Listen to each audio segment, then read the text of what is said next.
महाभारत के युद्ध में कौरव की ओर से 11 अक्षौणी सेना और पांडवों की ओर से 7 अक्षौणी सेनाओं ने भाग लिया था। यानी इस युद्ध में सभी महारथियों और सेनाओं को मिलाकर करीब 50 लाख से अधिक लोगों ने भाग लिया था। लेकिन यहाँ सवाल ये उठता है कि इतनी विशालकाय सेना के लिए युद्ध के दौरान भोजन कौन बनाता था और कैसे ये प्रबंध करता था। और सबसे बड़ा सवाल ये है कि जब हर दिन हजारों लोग मारे जाते थे तो शाम को किस हिसाब से खाना बनता था। आइए जानते हैं। महाभारत का युद्ध प्रथम विश्व युद्ध। महाभारत को हम सही मायने में विश्व का प्रथम विश्व युद्ध भी कह सकते हैं, क्योंकि उस समय शायद ही ऐसा कोई राज्य था जिसने इस युद्ध में भाग लिया हो। उस काल में आर्यवर्त के समस्त राजा का कौरव अथवा पांडव के पक्ष में खड़े दिख रहे थे। हम सभी जानते हैं कि बलराम और रुक्मी ये 2 ही व्यक्ति ऐसे थे जिन्होंने इस युद्ध में भाग नहीं लिया था, किंतु एक और राज्य ऐसा था जो युद्ध क्षेत्र में होते होते ही युद्ध से विरक्त था, और वो राज्य था दक्षिण का उडुपी राज्य। महाभारत में वर्णित कथा के अनुसार जब इस राज्य के राजा अपनी सेना के साथ कुरुक्षेत्र पहुँचे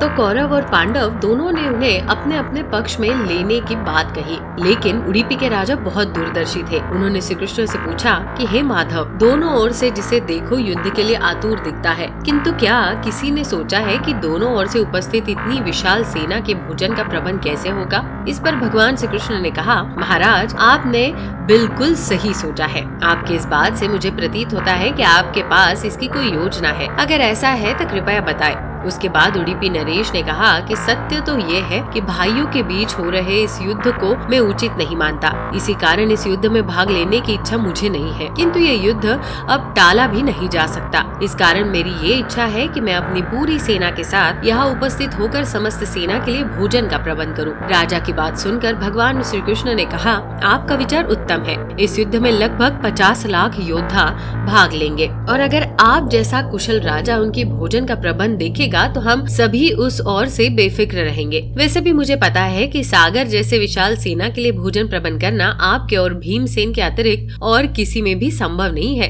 किंतु भीमसेन इस युद्ध में विरक्त नहीं हो सकते। इसलिए मेरी आपसे प्रार्थना है कि आप अपनी सेना सहित दोनों ओर की सेनाओं के भोजन का भार संभालिए। इसके बाद उडुपी के राजा ने सेना के भोजन का भार संभाला। पहले दिन उन्होंने उपस्थित सभी योद्धाओं के लिए भोजन का प्रबंध किया। उनकी कुशलता ऐसी थी कि दिन के अंत तक एक दाना भी अन्न का बर्बाद नहीं होता था। जैसे जैसे दिन निकलते गए योद्धाओं की संख्या भी कम होती गई। दोनों ओर के योद्धाओं ने ये देखकर हैरान रह जाते थे कि हर दिन के अंत तक उडुपी नरेश केवल उतने लोगों का भोजन बनवाते थे जितने वास्तव में उपस्थित रहते थे। किसी को समझ नहीं आ रहा था कि आखिर उन्हें ये कैसे पता चल जाता है कि आज कितने योद्धा मृत्यु को प्राप्त होंगे, ताकि उस आधार पर भोजन की व्यवस्था करवा सके।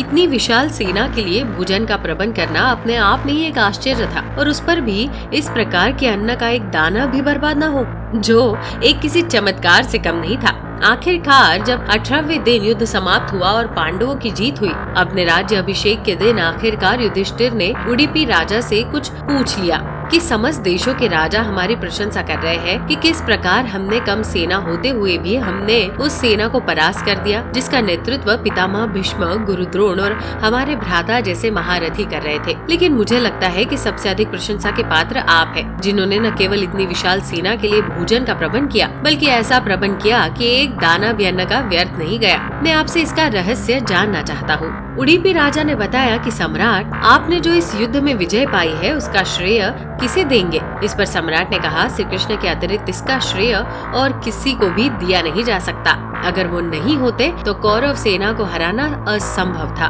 तब उडुपी राजा ने कहा कि महाराज, आप जिसे चमत्कार कह रहे हैं वो भी श्री कृष्ण का ही प्रताप है। ऐसा सुनकर वहाँ उपस्थित सभी लोग हैरान हो गए। तब उडुपी राजा ने इस रहस्य से पर्दा उठाया और बताया कि श्री कृष्ण प्रतिदिन रात्रि को मूंगफली खाते थे। मैं प्रतिदिन उनके शिविर में मूंगफली गिन कर रखता था और उनके खाने के बाद गिनकर देखता था कि उन्होंने कितनी मूंगफलियां खाई है। वे जितनी मूंगफली खाते थे उसके ठीक 1000 गुना सैनिक अगले युद्ध में मारे जाते थे। यदि वे 50 मूंगफली खाते थे तो मैं समझ जाता था कि अगले दिन 50,000 सैनिक युद्ध में मारे जाएंगे। उसी के अनुसार मैं अगले दिन भोजन कम बनाता था। यही कारण था कि युद्ध के दौरान सभी भोजन व्यर्थ नहीं गया। भगवान श्री कृष्ण के चमत्कार को सुनकर सभी उनके आगे नतमस्तक हो गए। तो दर्शकों, कैसी लगी आपको ये जानकारी, हमें कमेंट कर जरूर बताइए। साथ ही यदि आपको ये वीडियो पसंद आई हो तो वीडियो को लाइक कर चैनल को सब्सक्राइब जरूर कर दे। वीडियो में अंत तक बने रहने के लिए आपका धन्यवाद।